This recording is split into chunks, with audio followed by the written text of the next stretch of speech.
I'm Mel the newbie. I'm Jerry the aficionado. And this is Keeping It Real. Hard. 519 Whiskey. So we're back to like a flight of 7, even though we kind of weren't planning on doing a one a week thing. But hey, why the hell not?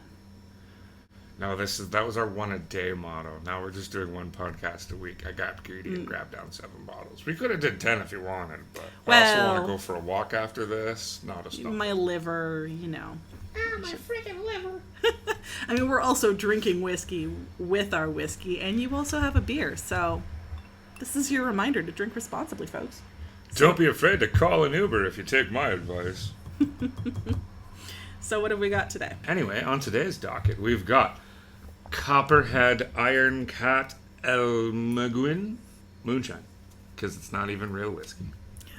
But you can buy it at the liquor store. It's hard to find, but they do carry it, just like the rest of these gems we lined up for you folks this evening. We call this the hard to find shit at the LCBO. But if you do come across it, at least in Windsor, but if you do come across it, I strongly recommend you pick up any one of these bottles. Even the Copperhead? Even the Copperhead. All right. What else is in our lineup? It's a secret. We'll tell you when we get there. All right, cool. Well, let's start with the... Up first is Ironhead. Yeah. Copperhead. Copperhead Iron Cat. Skid Row, bro. I actually did a job near this distillery when I worked up at Henvey Inlet. Yeah, and when the Scotch loving husband and I took a little anniversary trip, we went and visited the distillery too. It was super cute. But they did not, I don't think they had this one in stock there, or if they did, they bottled it differently. Everything there was in their giant, like, 800 milliliter mason jars, and this is in, like, a bottle, which I picked up at the LCBO down here. Oh my god, it smells so sweet. Like, it smells like cane sugar. There is actually like a hint of sugar to it almost. Almost like a hint of maple. Like maple sugar. Yeah, a hint of maple. Do you not get maple sugar, though? Like, yeah. Like almost like brown sugar, maybe a little bit too much molasses on the new make? Yeah, molasses. You know what hit me, though, that when I took that first sip, was a very odd celery flavor. Just to throw everything out of whack. Tastes like celery. I don't... Throw this in a Caesar, maybe. This Why could the hell be not? a very intro to a very basic Caesar mix. Yeah. And I mean, this is, say what you want about it, you know, it's new make, it's sweet, but it's pretty smooth. Like, you're not getting that, like, burn. Yeah, no, you don't get that plastic tub tingle.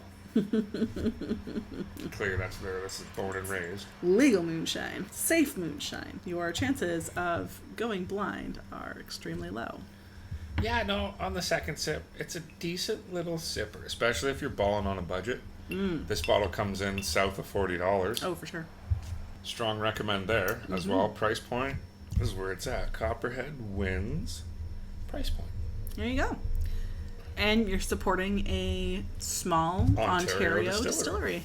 Bird to the big bird round in third. Never go wrong. Taking it international with the next one, though. Yeah, now it's just supporting a giant conglomerate of investors and rich people. Which brings me to my side rant.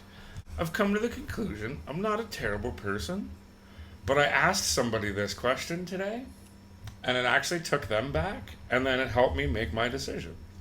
You know, like everywhere you go, they seem to ask if you'd like to donate to this or to that or to this or to that. Start asking if the corporation they're representing is matching these donations. And if not, I say, fuck you. Because I earn my money. The Walmart family doesn't. So why do I have to make charitable donations every time I'm at Walmart when the Walmart company doesn't make hardly any charitable donations? So to bring it back to charitable donations, local business, I wanted to make a point. I am relatively certain that this is true in Ontario. I know it was true in Manitoba when I lived there. Like, we went to visit breweries more so. And the price of beer at the brewery was the same price as that in Manitoba. They still have a monopoly, but it's called Liquor Mart instead of LCBO. What a great name. Liquor Mart. Well, just every corner. Liquor Mart. Every corner? No, well, not every corner. And the symbol was just like... Don't get pegged in the peg. It was... I didn't. It was like a sheaf of wheat. No. Just asking. A sheaf of wheat and like a bunch of purple grapes. Like, it was the most basic. It reminded me of, like, the cash-and-go liquor stores in Detroit. Just the sign itself. The inside looked like an LCBO. But anyway. Come here for hooch. Yeah. So you could go to the distillery and get beer, and it would be the same price as at the LCBO, or the liquor mart. But they made the point that if you buy it directly from the brewery, or in this case, distillery, the manufacturer actually gets more of the money because they're not paying out like profits to the provincial liquor system. So if you have all this to say in terms of like donations and supporting local and screwing the big guys, if you have a chance to get something directly from a distillery, especially if this is the case where you're at, maybe do it. Kingsville Brewery. They do deliver. Open my fridge. I have one of their beers in there. Okay. But they will actually deliver beer directly from the brewery. Nice. To your house on Saturdays. Nice. And I think they just added Fridays too. My uncle's brewery does that too. Shout out to People's Pipe Brewery in the Junction in Toronto. Oh, we gotta order another flat from them. Yeah, we do. I've still got some, I think it's their Sette Bello Italian Pilsner. I think I've still got in the fridge. Anyway, next, moving very far away from small local distilleries into a giant corporation, we have Tullamore Dew. XO. Oh, Tully. Irish whiskey. This one is finished in Caribbean rum casks. I'm already messing up my consonants, and we are one whiskey in. That might be a new record. Oh, right. Me first. If you'd like. Ooh, me. We switched spots. I know you can't see us, but we switched spots at the table today. So normally I'm the one to taste things first. But we're mixing it up. Oh, we should have did Method of Madness. See, that's such a smooth, not very strong. Oh, God, it smells so good. Great zipper. Apples, pears, a little bit of coconut and pineapple on the nose. I mean, it's Irish whiskey. And then you get that little hint of the islands. It's so, so, so good. I forget, someone made like a pineapple, was it like a pineapple whiskey sour on the Instagrams? Yeah. I think it was Irish Whiskey Novice. I'll double check. And I was like, you know what you should do is make that with Tullamore Dew XO. And he's like, oh, don't you worry. I've used that before. It's an excellent ingredient. Yeah, for sure. But we saw this first around Mother's Day. Mm-hmm. And haven't seen it a whole lot since. It's been back a couple times. I think it was like a limited run, kind of like all those Raider tiers we just scored. Yeah. Sometimes it's out on the regular shelf. Sometimes it's in the fancy case. All right, what's up next? All right, moving right along to what I believe Few Spirits LLC. Aged at least 2 years in charred New American oak barrels. The 3-grain straight bourbon recipe infuses generations of Southern tradition and the spiciness of the Northern rye, and a touch of malt and smooth, handcrafted in small batches aged in charred oak barrels in a straight bourbon of uncommon complexity. I mean, it's bourbon. 93 proof, 43% alcohol. I do get that rye note they talk about, though, friend. So this was made in Chicago. Oh, cool. That's why it's not a bourbon, but it's still a bourbon. It's a straight bourbon whiskey. Yeah, it's a bourbon, but I thought, see that, but that goes against the rule of where you have to be considered a bourbon. Because isn't it 3 years? It's 4. Oh. They could buy 4-year-old barrels. Maybe. Or 2-year-old barrels and then mature them themselves. Inspired by pre-prohibition times. It does have that like old smoky whiskey smell to it. What a great bourbon. What a great like secret stash bourbon to have though. Like that's such a good. They say they're 100% grain to glass, so. Deal. I mean, what does that really mean? Are there regulations around that term? Who knows? Yeah. But it's tasty. Yep. Cool bottle too. Few bourbon. Yep. Great. It's got that very like patent medicine feel to it. Yeah, but that's what they're going for is that pre-prohibition look when all the whiskey bottles were typically squared. I am going to taste Widow Jane first. We just saw this one on Whiskey Wednesday. And I was super excited and said we needed to grab it. And to me, this is if Fireball Whiskey grew up and got a real job. Really? Mm-hmm. Fireball Whiskey paying taxes. I'm putting that in the comments section. Fireball whiskey. Grew up, got a real job, and was living in an oak barrel for a bit. Blend of straight bourbons. Batch 460, bottle 431, date 2021. 91 proof. So I find this has less of a rye build than the last one, which I get. I like it. I really do. It's just it's a different end of the bourbon spectrum. Right. I don't know. I'm also a sucker for any kind of brand that alludes to women in whiskey. We got a bottle of Jane Walker that we'll have to coming soon. Yeah, have to review at some point. That was a fun addition to the group. Then we're back to Giant Company. Yep. With Russell's Reserve, a wild turkey product. Which, we did a wild turkey week, and I don't know why for the life of me we didn't include this one. That was a fuck up on my part. That's okay. Keeps me awake at night, Jeremy. We're going to do the turkey shootout. Shout out to Jeremy's, we call it ground beef stew? Hamburger stew. So Russell's Reserve, 10-year. To be fair, I don't think we got this one at the LCBO. I think we might have fucked up, but I think I grabbed this one from the States. Maybe not. No. I don't recall. Is there any French on the label? Est-ce qu'il y a un peu de français là? Oui? Non? Peut-être? It's got both on it. I think we got this in Canada. All right.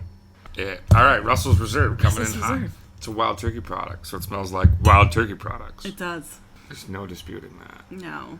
It's got that nice... nice. The spice that's, I think, really nicely balanced with sweet molasses-y.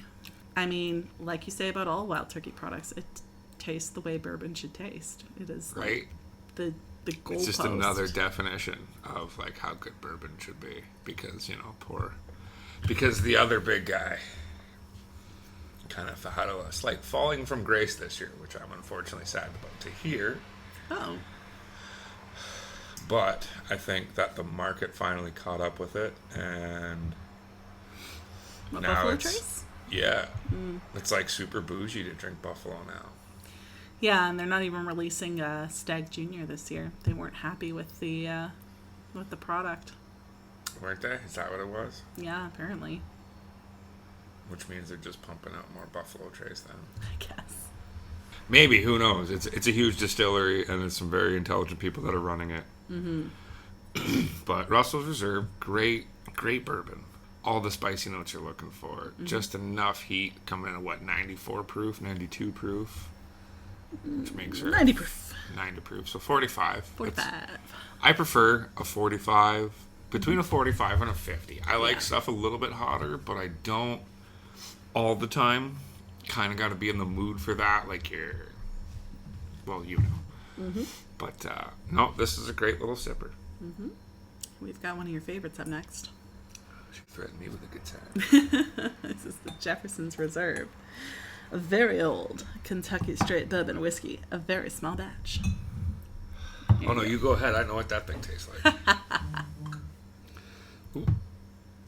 Got the Snapchats. Oh, much wood, so nice. I got like a little bit of a. You're gonna think I'm crazy, but there's a bit of a papaya in there. Definitely woody. Oh, that's so nice. Here, bud.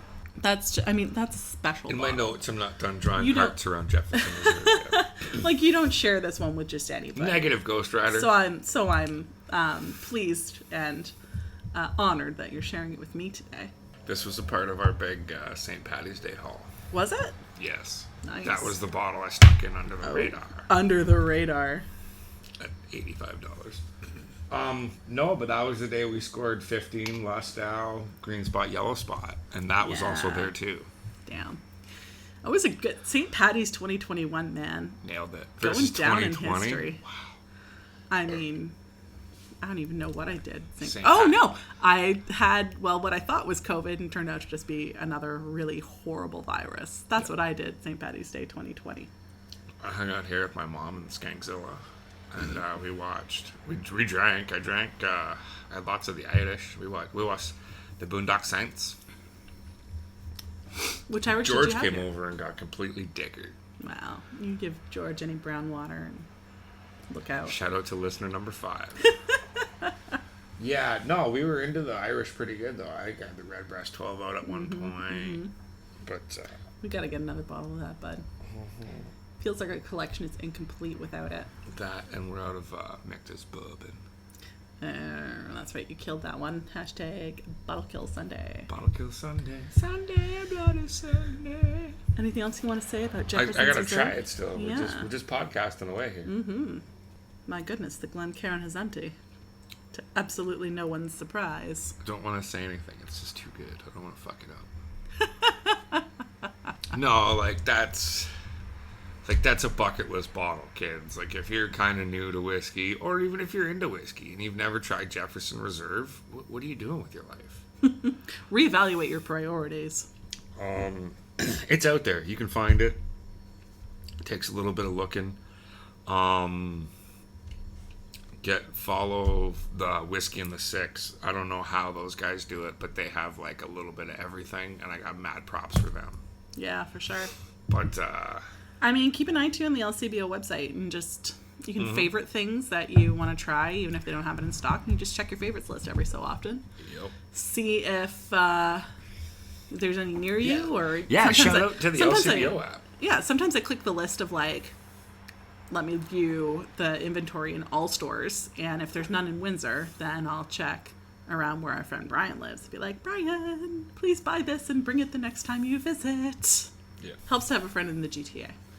I got friends in low places. Well, I'm almost ready to do another podcast. We still got Bib and Tucker here, buddy. You know what? I like this better than the last time I had it. Come on. Like, Bib and Tucker's my jam. It's like, I will secretly... You've done a number on this bottle. I did not share that for shit. I snuck drams of that. Shared that with people that I was definitely... Well, I needed somebody who had a couple drams of it the one night. Bourbon can be good for your love life, folks. Man, Bib and Tucker. Where have you been all my life? If you like it so much, why don't you marry it? What a good, like, evening sipper. I feel like it's probably the most rounded of all of the whole lineup. Like, we just ended on the most balanced dram. Not too spicy, not too sweet, not too woody, not too hot. Like, just really well-rounded. Yeah. Would be appreciated by all and sundry if you're a bourbon fan. Side note in the background, little bonus. We've been sipping on some Goodridge and Williams Canadian whiskey, Northern grains, aged in bourbon barrels from Delta, BC. If you've made it this long on the podcast, I feel like you deserve a good, timely joke. What do vegetarian zombies eat? Grains. It's appropriate for a whiskey podcast. It's so appropriate. Oh, yeah, I've got to call our friend who's a vegan and tell them that one. Absolutely. You got like a Four-Finger Friday going on there with your Goodridge and Williams. I keep wanting to say Gooderham and Wards, but that's different entirely. I feel like you people have different hands than me. What? I'm sorry that the whole glass to me is a Four-Finger Friday. Jesus Christ. That's why I'm not a bartender. Evidently. I mean, you've got a giant rock in there. Side note, I tried... Talking about the ice, you fucking pervs. I tried Angel's Envy Rye at Joe Muir's Seafood earlier in the week. Oh my god, it was... I can go to America. I work there, bud. Anyway, not only was it delicious, but it came with, I shit you not, the exact same rocks that we, like, from the same mold that we make in our own freezer. It was just like, made it feel all more personal.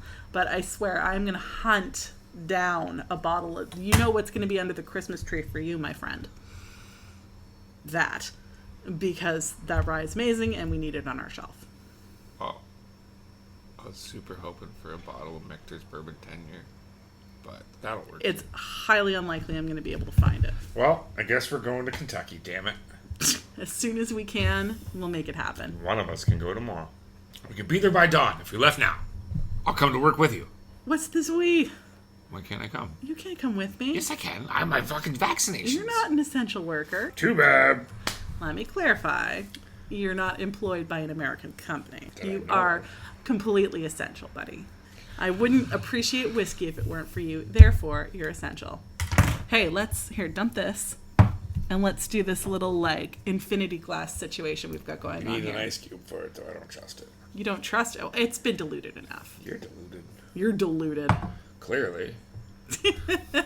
All right, so... Delusional. You got that just wrong. in case you're not familiar, infinity bottles are when people take a schmancy decanter and take a little bit, like the last bit of their favorite bottles and mix it all together and then taste what comes out of it. So Jared just kind of decided to dump together the little leftovers of each of our glasses that were left here. There were some glasses that didn't make the cut. So, yeah, there were some that he finished. Let's be honest. It didn't smell that bad. The copper really takes over. Yeah, the copperhead is really quite in the forefront. That's not bad, though. I'll drink that. I am drinking that. Get after it, Shine. I'm still working on my 6-knuckler. If there was a such thing as a 6-knuckler, I'd know about it. I know about it. Oh my god. We met a guy at Copperhead Distillery who grew up in Listowel with... The guys from Letterkenny? Yeah, with Jared Kiso. Nice. Someone was like, you should watch Letterkenny. It's about, like, small town Ontario, like where you grew up. He started watching and he was like, that's Jared. Like, I know him. That's where I grew up. That's where I grew up. Well, it's not film where he grew up, but yeah. Letterkenny is fictional, but it's based on Listowel. Well, we're out of whiskey, folks, so I guess that's a wrap. What else do you want to talk about? Nothing that's fit for a podcast. Oh, please don't forget to support Windsor area minor football. Yeah, absolutely. I know that their season has started and they have games. Buy tickets, go to them, support that shit. It's fun. Get your kids out of the house. It's enjoyable. It's a good evening, and you're supporting local. And don't forget to get stadium fries, because stadium fries are the what? Ooh. I'm here for the fries. Yeah, I showed up for the fries, and I'm down to watch kids hit each other. But it's the same thing with racing. Like the staple in racing. Oh my god. Like one of the staples of racing is track laugh. fries. Track fries. Track fries are the shit. Track I look forward to trying track fries. If you go north of Toronto, or actually just north of Chatham, you can get these things called pizza rolls. Basically, it is a giant Pillsbury like pizza thing. Okay. But they pizza pop. Mm-hmm. It's a pizza pop, but they cook them like wontons. So good. But it's like they're matzo sticks, but they're pizza. Yeah. And you dip them. Yeah. And they're amazing. Sounds good. Shout out to Northern Ontario and how it throws down with fucking food. Yeah, man. All right. Well, I'm hungry now, so I think it's time to sign off. All right. Take Thanks care, for everyone. keeping it real. Yeah. Drink responsibly.